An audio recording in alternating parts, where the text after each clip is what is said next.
Welcome to Fins Up, your weekly look inside my Madden 21 connected franchise and the Premier Madden League.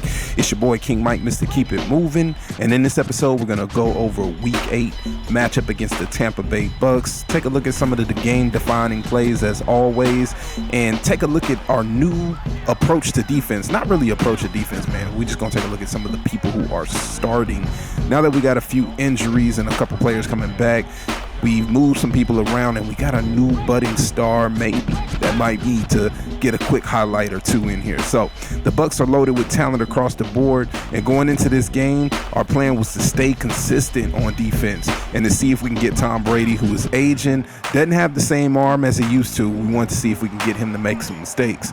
Offensively, we're disappointed on missing out our two development stories to turn Tua into a superstar and our rookie Rashad Bateman into a superstar, but we got to put that behind us, and we just need to get better in general and get back to being more consistent and getting the ball and being able to move it the way that we know how to move it. So again, going into Week 8, we had a couple of injuries that we needed to take a look at, most notably Kyle Van Noy, who's still out with a foot fracture.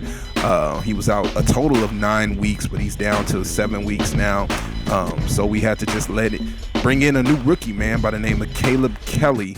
Let's take a look at Caleb Kelly real quick. We brought him in as a rookie out of Oklahoma, already star development. You know, he has a pretty good stats across the board. Again, like I said in our last episode, we're kind of excited about him.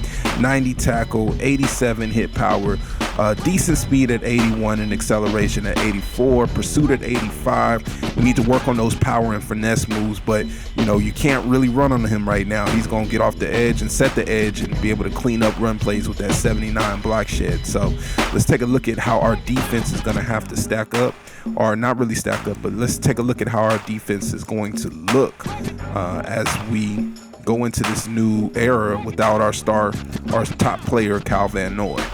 As you can see here, we come out in our 3-3-5 nickel defense with this year. A lot of people passing the ball a lot. Our strong suit is still our linebackers, so we want to make sure we get as many linebackers out there as possible. So if we're not in 3-4, we're in this 3-3-5. We got Everson Griffin on that right end. Raekwon Davis is coming back from injury at the tackle. Shaq Lawson on the other. We'll put in JOK there sometimes, but right now we got Shaq Lawson out there. Kamu Grugier-Hill is our other middle linebacker, but in this 3-3-5, he'll play outside with Jerome Baker taking care of the middle. And this next guy you're going to see is our replacement for Kyle Van Noy, and that's Caleb Kelly. We want a lot of things out of him. We'll see what he can do in his first game starting. At our nickelback, we bring in Brandon Jones from UT, hook him. And that cornerback is always Xavier Howard. He's been playing great. His confidence is high right now. He's locking up that other side, man, as Brandon Jones, of course, locks up his side. McCain is our free safety, cleans up a lot of things. Brandon Jones will take his spot eventually. And then at strong safety, you know, we made that trade for Keanu O'Neal, who'll also bring him in, put him at sub linebacker every once in a while as well. But right now, in this game, we have him out there as strong safety. And, you know, you ain't gonna throw on Brandon Jones too much, so wherever he's at, we try to put him on the best receiver and lock up there. And again, man, we like Caleb Kelly a lot. You know, I went over his stats a little bit earlier, and he's known to make plays. So as we get ready to go into this game against Tampa Bay, hopefully he can make the same plays that he makes out here on the practice field, turn it into, you know, real game success. So let's jump into the highlights. So as we jump into the highlights, you see that Tampa Bay made their way down the road to Miami to get this Week 8 game popping. And Caleb Kelly, the rookie we just showed off a little bit, starts the game off with a big pick to start it off, and he takes it back to the house. Tom Brady's not going to catch him. And again, man, we're excited about this guy. Kyle Van Noy is 30 years old, and Caleb Kelly's going to be next up. So it's good that he's out here getting some burn right now. He's showing us that he can make plays. Pick 6 to start it off. Tom Brady drops back here, makes a good read right over the middle to Rob Gronkowski. Both of these guys are getting a little bit older. We'll see how long they last. Nice run play here to get the touchdown. We're tied at 7 in the first quarter. We get the ball, we move it downfield, and we set up for a nice field goal to take the lead. And as you see here, it's off to the right. So Tampa Bay gets good field position. Tom drops back, hits their rookie over the middle, Marshall, for the first down. on the next play here, you see my man D. Lloyd is really good on these power run plays and these traps.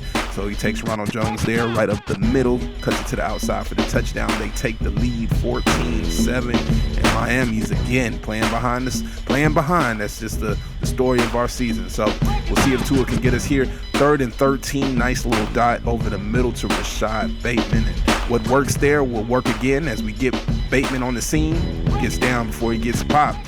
And we're moving the ball pretty good here, and that's a touchdown to Devontae Parker. We got 3 big receivers, man, so that's why we're trying to work this pass game. So when it is time to make that playoffs, if we make it, we have a nice offense with a lot of talent and a lot of weapons, just like Tampa Bay. They used to have a big tight end. We got Gesicki, they got Gronkowski. You see him right there on a nice little corner route. That should be an interception, but it is not. I don't know what happened there. The game didn't give it to us, but they got the first down. Tom Brady drops back, but we got it back the next play.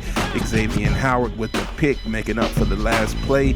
And the only problem is he didn't get down in the end zone. So we're at the 1-yard line. Hopefully we don't get a safety, and we don't. Not only do we not get a safety, we get busy on the field. Matt Breida, 96 speed. I don't think they're going to catch him. Nice move there. And it's just beat one guy, and of course he does. Takes it to the house. Longest run of the season. Pretty much you can't get no better than a 99-yard run. So Breida with the back-breaking run to give us the 20-14 lead. Yes, I said 20. We missed the extra point.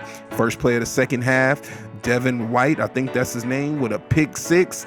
I don't know, man. These pick 6 are really hurting us. It's not like our defense is giving up points. Our offense is giving defenses points with all these pick 6s. So as you can see here, it looks like we missed that field goal, but we made it to take the lead at 23-21. Tampa Bay works back down here, and Keon O'Neal laying that big hit. Tampa Bay walks away with the field goal, and they have the lead at 24-23. Breida shows he has a little power by running up the middle. At that point in the game, he was at 9 rushes for 155 yards. Big time catch right there from our superstar Preston Williams. He's too big, he's too strong, he's too fast. He takes it in for the touchdown. We take the lead back, and the score now is 29-24. We went for 2 and didn't get it.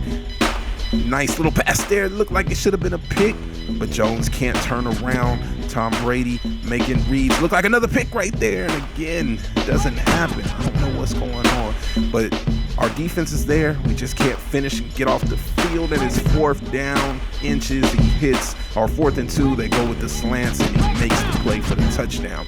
So here we go. 5 minutes to go. We're down 1 point. We want to salt away the clock a little bit, work the ball downfield, kick the field goal to win the game. Preston Williams is making big time catches with the toe tap right there. Nice pass from Tua. Okay, right here we drop back. We see 2 people open. He needs to hit that pocket. Oh, he overthrows it with 3 minutes to go in the game.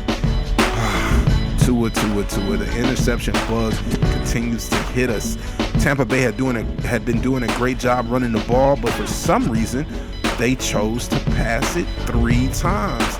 And those 3 times were all completed, so the clock did run, but at the same time, no first down.